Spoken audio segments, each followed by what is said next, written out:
or within the last couple of weeks, so mid-March kind of time frame, Jupiter came by and touched Mercury, her natal Mercury in the first house. So here's someone with Mercury in the first house that has very strong opinions and very fixed opinions in a lot of ways because of that Saturn connection to Mercury. But with Jupiter coming to town, there's an opportunity to expand and to see more possibilities. Okay. Also, with that square to Saturn from Jupiter, there's also a sense of, again, expanding those bounds. Saturn represents the boundaries, and Jupiter is going in and trying to expand those and separate those to give more of a holistic aspect to things, to say, maybe you can support yourself and be creative and be yourself. Ever think of that? And that's the kind of realizations that are coming in right now. Along with that, we have Saturn itself, which is touring her seventh house, and it's about to touch Pluto. Okay, it actually already started touching Pluto since the fall of 2009 through about summer of 2010, so we're about halfway through this Saturn-Pluto aspect. And with Pluto ruling the ninth house, which is the house of belief systems and higher learning, this could be a time of getting serious about a new line of study, like going back to school. It could be a time of getting serious about really opening her mind to new ways of thinking, new belief systems that didn't exist before. And Saturn's also in a trine to her Mars in the 12th house. And so this could also represent this sort of slow and steady wins the race kind of an aspect from the fall of 2009 through summer of 2010. So things aren't happening flamboyantly in the aspect of getting things set in the right direction or, really getting that mind expanding quickly. But things are gradually opening. Things are gradually moving forward. And by the summer of 2010, there's a sense of some accomplishment that's occurred in the last 9 to 10 months. There's some progress that has happened in that sense. And if you look back at what Saturn's been doing the last 3 years, really, it's been in her seventh house of partnership and relationship and marriage and business partnerships and contracts and things like that. So it's been a pretty dour and serious time with regards to those issues.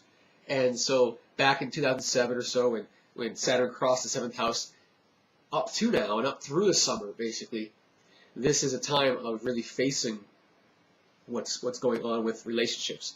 In what ways does this individual detract from themselves to maintain relationships? In what ways does this person block themselves from really connecting in a relationship? So all these kind of issues come to being with Saturn in the seventh. Sometimes it can indicate a breakup.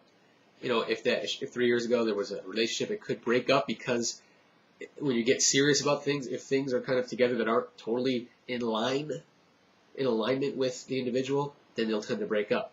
But also it can be solidifying things. If there are, if other aspects are together and clear about relating and about how this individual can be themselves while in a relationship, then this could be a time of forming those aspects or forming those relationships and things.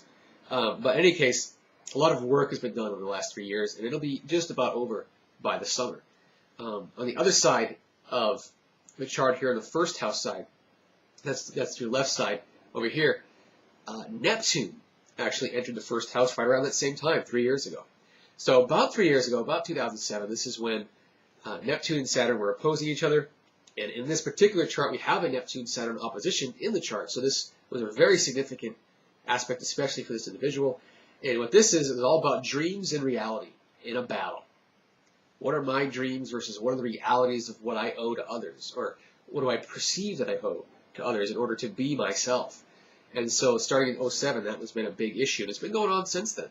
And with the Uranus-Saturn opposition that's in play right now since November of 2008, and this is occurring across her 7th and 1st house cusp, this theme is up again.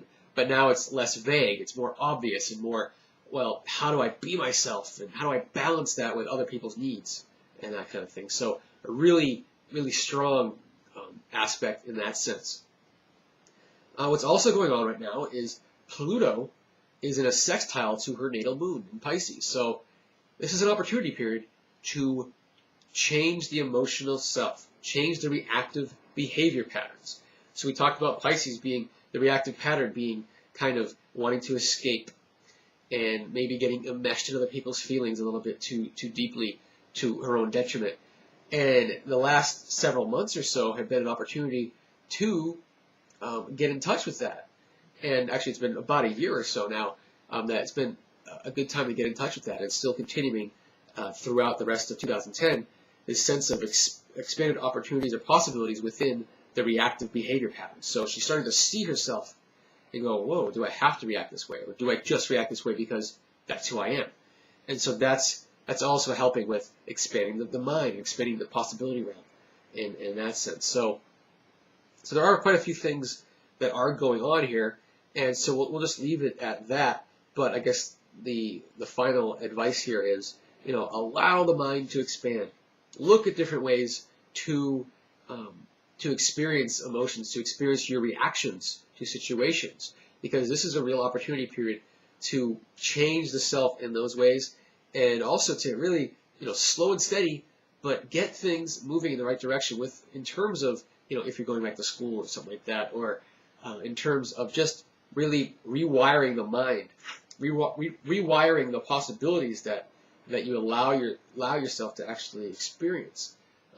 So thanks for tuning in to another edition of On the Spot with Chris Taylor of My Astro Chris, and hope to see you again next time. Bye-bye.